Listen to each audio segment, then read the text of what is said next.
exemple, une condamnation de monsieur qui n'a pas payé ses factures, etc. Côté droit, c'est la partie défendre, ça s'appelle.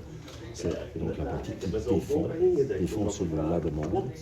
Et ici, c'était une personne qui était en personne physique sans avocat. Donc lui, il peut plaider aussi en Belgique. Vous pouvez faire ce que vous voulez, ou vous êtes représenté par un avocat, ou vous faites ça vous-même.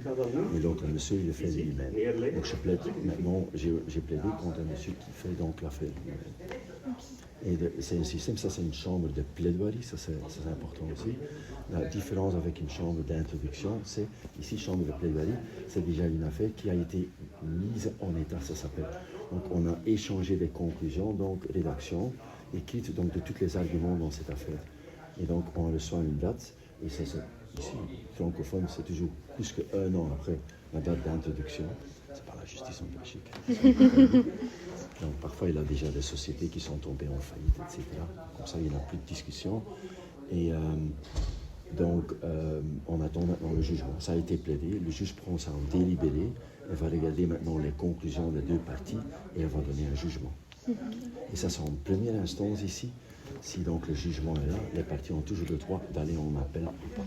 Il faut faire attention, le monsieur aussi, il n'avait pas beaucoup à dire. Ça peut dire que le monsieur va être condamné même à un montant, donc les frais de procédure, et quelque chose de conventionnel, téméraire et vexatoire, ça peut, parce qu'il gaspille le temps donc, du tribunal et montant. Et j'ai demandé donc 2500 € de dommages et intérêts, parce que le monsieur n'a pas. Est-ce que vous pouvez nous parler du fond de l'affaire moi je défends un huissier de justice. Le monsieur, c'était un débiteur, ça s'appelle. L'huissier de justice va là donc pour exécuter, pour faire une saisie, et le monsieur donc n'a pas ouvert la porte. Donc si un huissier de justice vient chez quelqu'un, ça veut dire qu'il a une dette. Et donc l'huissier de justice reçoit toujours un mandat d'un avocat. Si l'huissier de justice, il ne va pas inventer un jugement, il est là avec un jugement, il dit voilà, vous avez été condamné, maintenant il faut payer ce qui est dans le jugement. Ça c'est un huissier de justice. Et le monsieur, il a dit non, je commence, l'huissier de justice, il fait quelque chose qu'il ne peut pas faire.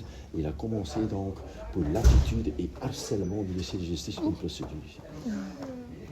C'est lui-même qui a introduit. Et il demande plus qu'1 milliard. C'est ça que j'ai dit, ça s'appelle en latin obscuri libelli.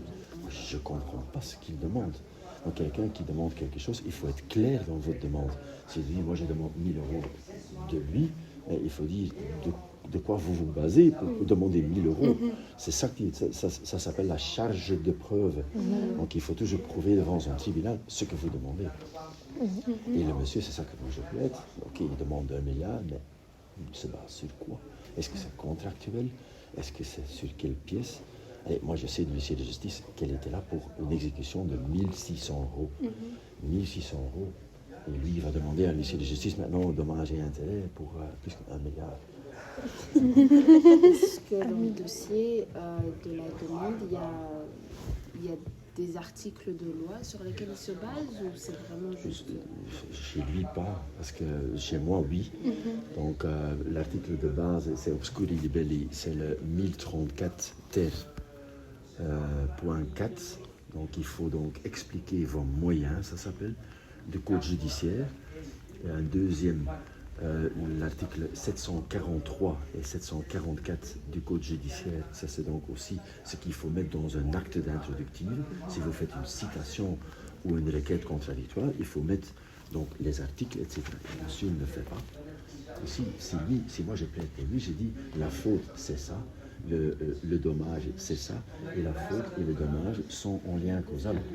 Moi je chope contre ta jambe, vous avez une jambe cassée, je vais à l'hôpital, j'ai des frais à l'hôpital, et là-bas entre le dommage, donc le frais de l'hôpital, et la faute de moi, parce que moi je ne peux pas choper contre votre jambe, il y a un lien causal, et c'est ça que je peux demander. Ça c'est la base du contrat, du contractuel, etc. Et comment est-ce que lui, il a introduit sa demande pour en arriver? Il a été directement... J'ai jamais vu ça. Je suis avocat 25 ans, j'ai jamais vu ça. C'est pour ça, c'est la première fois que je vois quelque chose comme ça. 1 milliard. Mais l'affaire, juste avant, était encore plus chouette. C'était quelque chose d'un chat qui avait quelque chose avec quelqu'un qui arrive dans la maison et l'assurance était dans le jeu parce que la madame avait fait une plainte pour des fissures ou des griffes qu'elle avait eu d'un chat. On entend tout ici. C'est donc, on s'éloigne du core business, de l'essentiel parfois. C'est pour ça qu'on plaide cet email vexatoire. Allez, vous demandez quelque chose, mais il faut quand même un minimum d'arguments. Si vous ne faites pas ça, le tribunal met 60 minutes de temps de plaidoirie, il arrive, il n'a même pas donc une pièce pour donner au tribunal pour se baser là-dessus. Est-ce que je peux donner tort ou raison à ce monsieur? C'est difficile, c'est compliqué. Mais normalement, s'il a 2 avocats, il a plus, il a des conclusions. Oui. Les conclusions, c'est ça.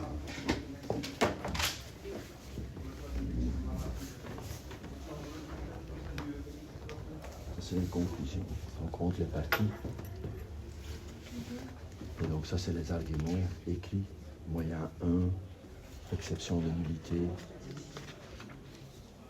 action irrécevable, 3e moyen, conclusion demandeuse, toutes ces choses. Et lui, il n'avait pas ça. Il n'a pas ça. Donc le juge va se baser maintenant sur ça. Non, on ne peut pas mettre la main dans le feu. 99%, la demande de vie va être irrécevable ou non fondée. Il va être condamné. Elle ne va pas donner les 2500 € en mois, mais peut-être il va être condamné aux frais de procédure, etc. Excusez-moi, quel est votre nom? Vous voulez une carte? Je suis nul en